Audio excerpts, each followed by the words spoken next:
Hay quienes aseguran que José María Córdoba fue un hombre de enorme ambición, que fingió amistad con Simón Bolívar para después traicionarlo y quedarse con su poder. Dicen que por resentimiento y debido a su incapacidad para aceptar la autoridad, se transformó en un incitador de rebeliones, un seductor de jefes y un alborotador de pueblos.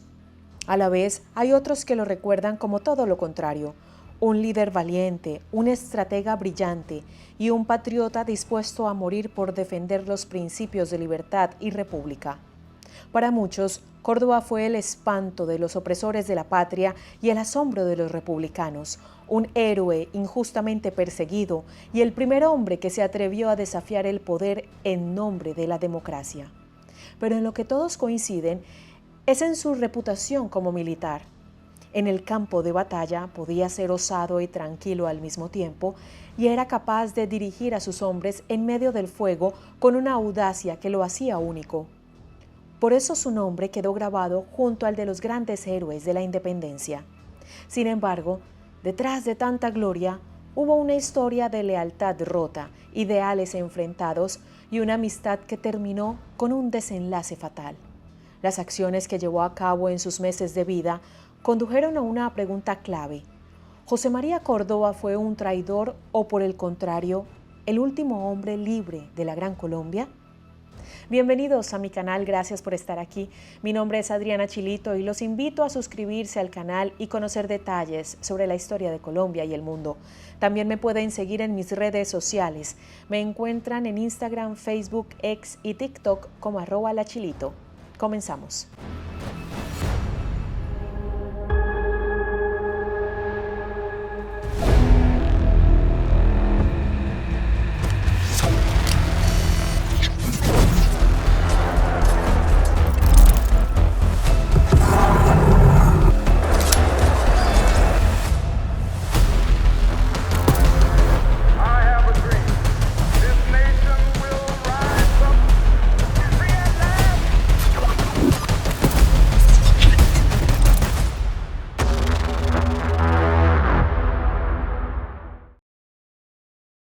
Su vida antes de la milicia.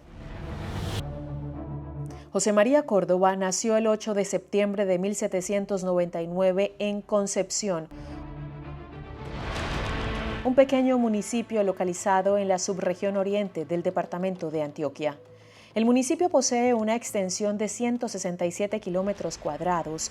El municipio fue declarado Bien de Interés Cultural de la Nación en el año 1999, categoría previa a ser Patrimonio Histórico de la Nación, según la Resolución 1617 del 26 de noviembre de 1999, ya que conserva en su estructura la arquitectura colonial del siglo XVIII y del siglo XIX. Se caracteriza por el trazado de sus calles estrechas, empedradas o adoquinadas, con casas de paredes blancas y puertas y ventanas pintadas de colores vivos. José María fue el primogénito del matrimonio entre Pascuala Muñoz Castrillón y Crisanto de Córdoba y Mesa, que habían dejado atrás Barbosa, su pueblo natal, al escuchar que Concepción era sinónimo de riqueza. En ese entonces era una tierra codiciada, ya que se decía que en ellas se escondían grandes cantidades de oro. Esto hacía que frecuentemente, al igual que Crisanto, llegaran comerciantes atraídos por las noticias de riqueza. Cuando estuvieron establecidos allí, llegó a la familia Salvador, el hijo menor del matrimonio, y con quien José María mantuvo un vínculo cercano durante toda su vida. En 1802, los Córdoba decidieron mudarse a San Vicente, una aldea cercana a Concepción, donde la minería también era la actividad principal de la economía. Pero no permanecieron allí durante mucho tiempo. Más allá de que a su familia no le faltara nada, Crisanto quería que sus hijos recibieran una buena educación, algo poco común en tiempos de incertidumbre y guerra. La familia se estableció en la ciudad de Río Negro, que se encontraba en pleno crecimiento y por lo tanto ofrecía mejores oportunidades. Allí, José María y su hermano, José Salvador, comenzaron a estudiar bajo la guía del profesor bogotano Manuel Bravo Daza, que impartía clases en la escuela pública. De este modo, José María Córdoba aprendió a leer y escribir, un logro enorme para un niño de su época y condición social, aunque realmente a él no le interesaba demasiado lo intelectual, sino la acción. A los 12 años, en 1811, José María emprendió un viaje que cambiaría el rumbo de su vida. Su padre lo invitó a un viaje comercial a Cartagena de Indias, que en ese entonces estaba bajo enormes tensiones políticas entre patriotas y realistas. Crisanto tenía que llevar una importante suma de dinero que la provincia de Antioquia le enviaba a Cartagena para ayudar en la defensa de la ciudad ante un posible ataque de las fuerzas realistas. Durante esos días, José María conoció de cerca la agitación revolucionaria y, cautivado por el despliegue militar, se encendió en él una curiosidad que ya no se apagaría nunca. La pasión con la que los soldados patriotas juraban defender la libertad lo marcó para siempre. Estaba convencido de que quería ser uno de ellos. De vuelta en Río Negro, José María comenzó a insistir en unirse al ejército, pero su padre, preocupado por su corta edad, se opuso rotundamente y le dijo que podría hacerlo cuando concluyera sus estudios. Sin embargo, el espíritu rebelde de José María le impedía esperar. Su vocación era más fuerte y, como era de prever, no obedeció las órdenes de su padre y salió a buscar su propio destino. Carrera militar. Córdoba inició su carrera militar a una edad muy temprana. En 1814, con 15 años, ingresó en la Escuela de Ingenieros de Antioquia, fundada por Francisco José de Caldas, que tenía como objetivo formar oficiales que sirvieran en la guerra por la independencia. Allí, además de recibir instrucción básica en diversas materias, conoció a numerosos militares extranjeros que habían cruzado el océano para apoyar la causa republicana. Uno de ellos fue el francés Emmanuel Roergas de Serviez, quien también pasó a ser su mentor. Serviez tomó a Córdoba como ayudante de campo y junto a él marchó hacia el sur en 1815 para sumarse al ejército patriota que intentaba resistir la reconquista española a cargo de Pablo Morillo.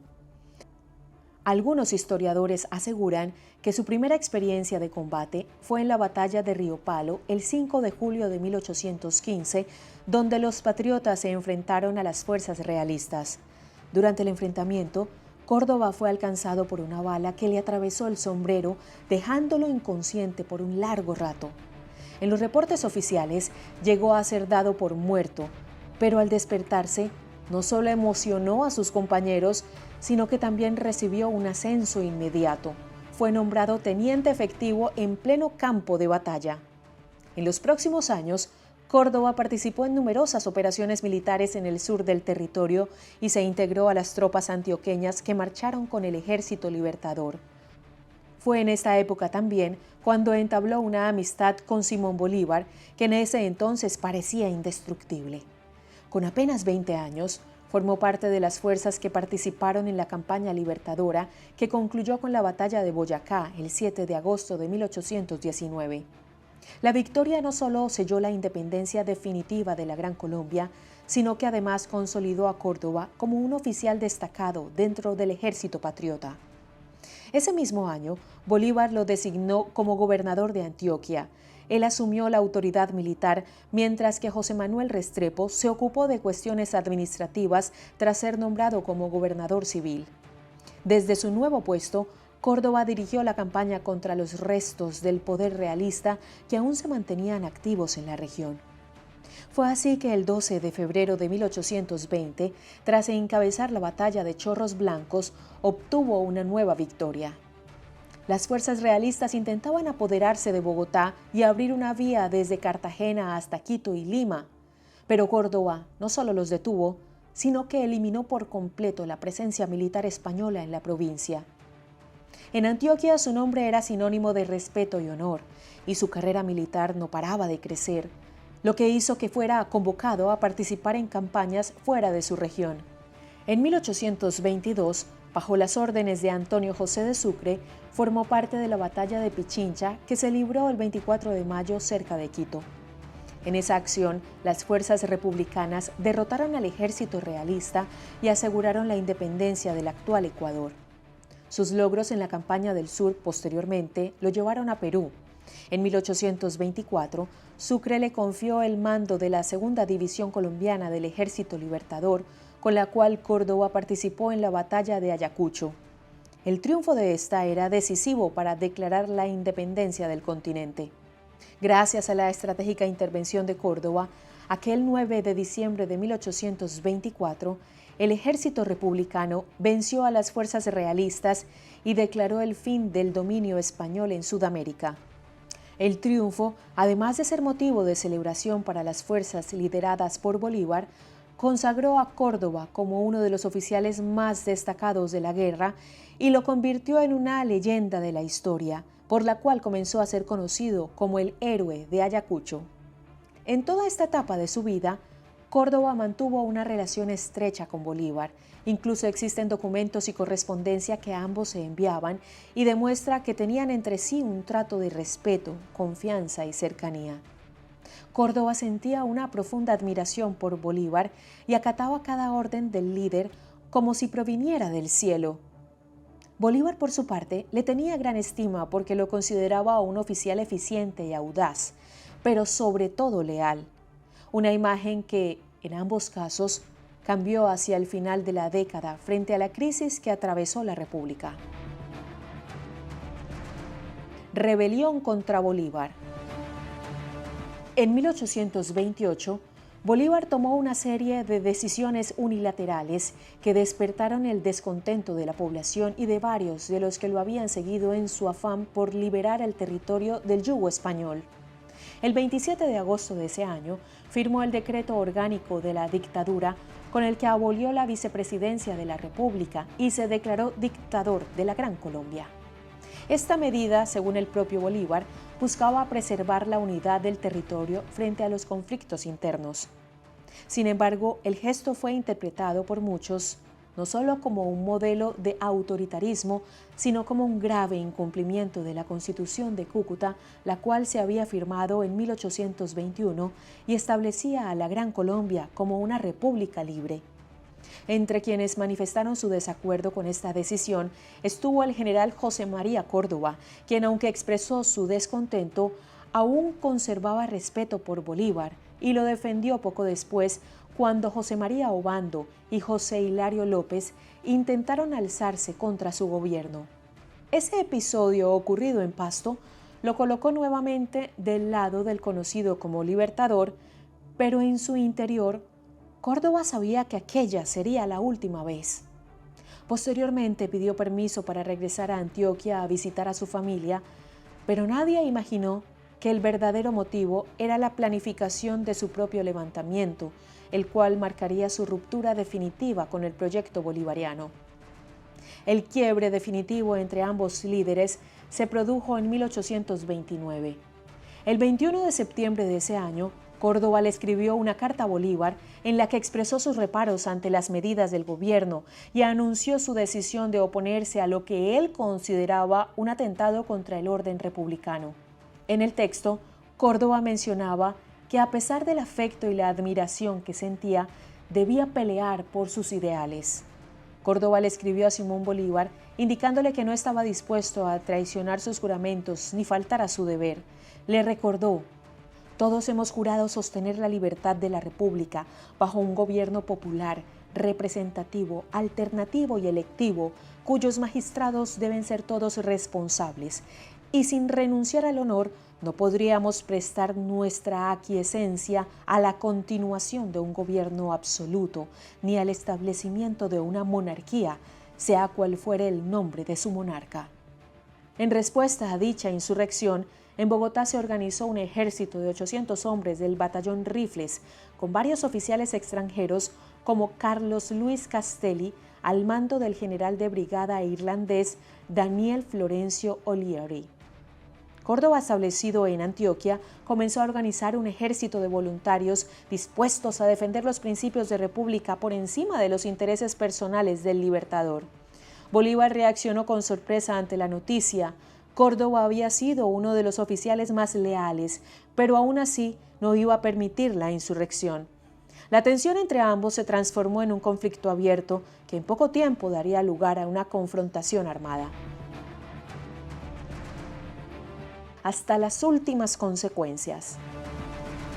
Según el libro de Mario Andrés Llano Restrepo, publicado por la Academia de Historia del Valle del Cauca, tras enterarse de los planes de Córdoba, Rafael Urdaneta, ministro de Guerra del gobierno de Bolívar, tomó cartas en el asunto. Le ordenó al general de brigada, Daniel Florencio Oliari, que se dirigiera con sus hombres a Antioquia para detener la insurrección que se había iniciado contra el régimen dictatorial. Oliari, de origen irlandés, partió con alrededor de 800 hombres, quienes en su mayoría eran veteranos de las campañas de independencia. Por su parte, Córdoba apenas había logrado reunir entre 300 y 400 voluntarios antioqueños que se habían sumado a su causa por el respeto que le tenían. Sin embargo, sus tropas no contaban con experiencia en combate y no tenían demasiados recursos, por lo que la desventaja con las tropas patriotas era abismal. Así y todo, Córdoba decidió seguir adelante con su plan. Estaba decidido a sostener su posición hasta las últimas consecuencias. El enfrentamiento tuvo lugar en el municipio antioqueño de El Santuario durante la mañana del 17 de octubre de 1829. Antes de dar la orden para iniciar el combate, Oliari intentó persuadir a Córdoba para que diera marcha atrás en el levantamiento. Incluso envió al coronel José Manuel Montoya, oriundo de Río Negro y amigo íntimo de Córdoba, para negociar su rendición. Pero el rebelde se negó rotundamente. El general irlandés recurrió entonces al obispo Mariano Garnica con la esperanza de que su intervención lograra evitar el enfrentamiento, pero tampoco tuvo éxito. Una vez más, Córdoba se mantuvo inflexible. Algunos historiadores sostienen que Oliari utilizó las conversaciones con Córdoba para ganar tiempo mientras sus tropas terminaban de cruzar la cordillera, aunque otros creen que su intención era evitar un enfrentamiento sangriento porque habían compartido campañas durante la guerra por la independencia y le tenía un gran aprecio. Pero órdenes eran órdenes, y cuando ya no hubo más palabras por mediar, se dio paso al ataque. A las 11 de la mañana comenzó la batalla. Córdoba y algunos de sus hombres estaban ubicados al frente de una pequeña casa en el centro del poblado. Antes del primer disparo, Oliari le gritó a su oponente: «Córdoba, entrégate. No sacrifiques a esos pocos reclutas». A lo que el orgulloso antioqueño respondió: «Córdoba no se entrega a un vil extranjero, mercenario y asalariado. Primero sucumbe». Minutos después, entre 30 y 40 hombres de las tropas rebeldes salieron de su posición para atacar a las de Oliari, que descendían por una colina. Los demás hombres de Córdoba permanecieron en la ladera del cerro, resistiendo el fuego enemigo. Sin embargo, las armas del ejército patriota hicieron estragos. Los soldados de Córdoba cayeron en los primeros minutos y la pequeña casa donde se encontraban él y algunos de sus soldados fue acondicionada improvisadamente para ser usada como hospital y atender a los heridos de ambos bandos. Córdoba ordenó un nuevo ataque, pero la ofensiva fracasó y muchos de sus soldados comenzaron a desertar. En un intento desesperado por mantener el orden, el general llegó a ejecutar a uno de sus propios hombres cuando intentaba huir. Además, en ese duelo sangriento, el líder antioqueño resultó herido. Córdoba recibió disparos en el hombro y la pierna, pero aún así siguió combatiendo. Luego de 45 minutos, las tropas pusieron un alto al fuego y antes de reiniciar la segunda etapa del combate, hubo un nuevo intercambio entre los comandantes de ambos bandos. Esta vez Córdoba le preguntó a Oliari si quería salvar a la República. Después de que el general irlandés respondiera que sí, Córdoba gritó: «¡Viva la República!». «¡Viva el Libertador!», le contestó Oliari. Y entonces ordenó el ataque final. A pesar de que Córdoba logró reposicionar a sus hombres en lugares estratégicos, no tenía lo necesario para vencer. Su ejército fue abatido y la mayoría de los sobrevivientes desertó. Incluso uno de sus hombres le acercó su caballo para que él también lograra escapar de las manos de Oliari, pero esa idea no cabía en su cabeza. Córdoba jamás se daba por vencido. Herido y con el uniforme cubierto de sangre, se dirigió hacia la casa donde estaba funcionando el hospital. La tensión allí dentro no era muy distinta a la de afuera. En el lugar estaban conviviendo hombres de ambos ejércitos. Cuando las fuerzas patriotas rodearon la casa, Oliari le ordenó al coronel Castelli, que lo acompañaba, que ingresara y acabara con Córdoba, pero Castelli se negó. En su lugar, el teniente coronel Rupert Hunt, también de origen irlandés, se ofreció a cumplir con la orden. Oliari se dio vuelta y se alejó del lugar, según algunos para evitar que su nombre quedara vinculado con lo que estaba a punto de ocurrir. Rupert Hunt entró en la casa y preguntó quién era el general Córdoba. El líder antioqueño, que estaba herido y recostado sobre un banco, se identificó. Creía que lo estaban buscando para afirmar su rendición, pero Hunt lo insultó y golpeó en la cabeza con su sable. Córdoba quiso cubrirse y en ese intento Hunt le cortó 3 dedos de una mano. Finalmente, un último golpe le partió el cráneo y lo tumbó al suelo, donde comenzó a desangrarse. Según una carta que le envió el general Oliari a Bolívar ese día, cuando fue a ver a Córdoba en su agonía, el líder antioqueño le habría recordado su antigua amistad y manifestado su pesar por haberse enfrentado a él y a Bolívar. Hay también otros testimonios que difieren de esa versión. Algunos de los presentes aseguraron que Córdoba murió sin pronunciar palabra y que su agonía se prolongó durante 3 horas, hasta que finalmente murió alrededor de las 5 de la tarde de aquel 17 de octubre de 1829. Su cuerpo fue reclamado por su amigo Sinforoso García para evitar que fuera enterrado en una fosa común. Él mismo lo trasladó a Marinilla, donde fue lavado y sepultado al día siguiente. 3 años después, en 1832, sus restos fueron exhumados y llevados a Río Negro, donde se encontraba su madre, Pascuala Muñoz, quien junto al pueblo entero le rindieron homenaje en una ceremonia que resaltó la memoria del héroe que se había enfrentado al poder por sus ideales.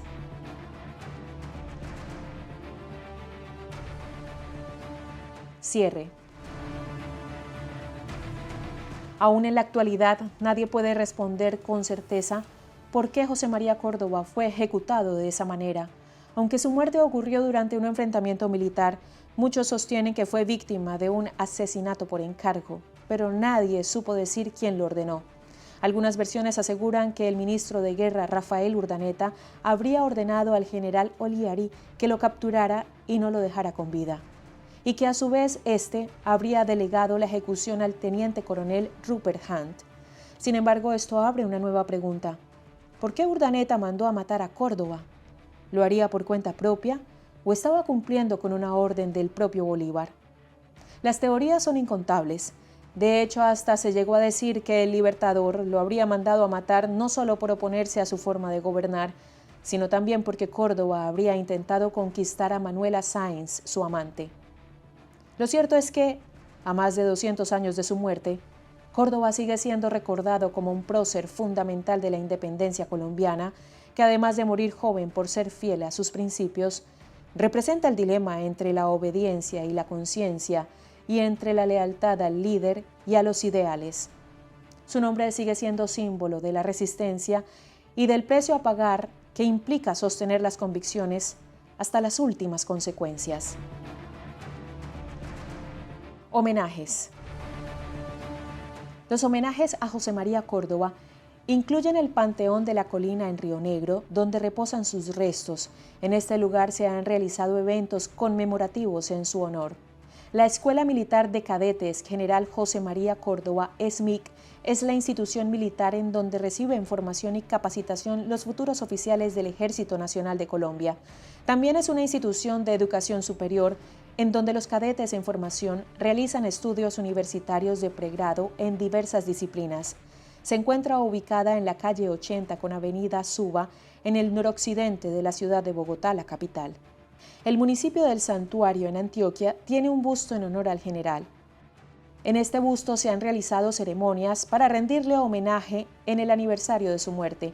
Además, este municipio alberga el Museo José María Córdoba, que conserva objetos relacionados con su vida. El municipio de Angostura rindió un homenaje a José María Córdoba con la entrega de una escultura en su honor, obra del maestro Juan Manuel Giral. El acto se realizó en octubre de 2025 y coincidió con la conmemoración de los 200 años de la batalla de Ayacucho, destacando el legado del héroe de la independencia antioqueño. La Gobernación de Antioquia otorga la condecoración Orden al Mérito General José María Córdoba para reconocer el servicio excepcional en áreas de defensa y seguridad. También se realizan eventos conmemorativos, se organizan actividades culturales como presentaciones de danza, música y teatro para conmemorar su legado. Sesiones solemnes de academias de historia, la Academia Colombiana de Historia y la Academia Antioqueña de Historia organizan sesiones conjuntas para homenajearlo y el prócer aparece en billetes de la historia monetaria de Colombia. El billete de 5 pesos oro de 1980 incluyó un homenaje a José María Córdoba.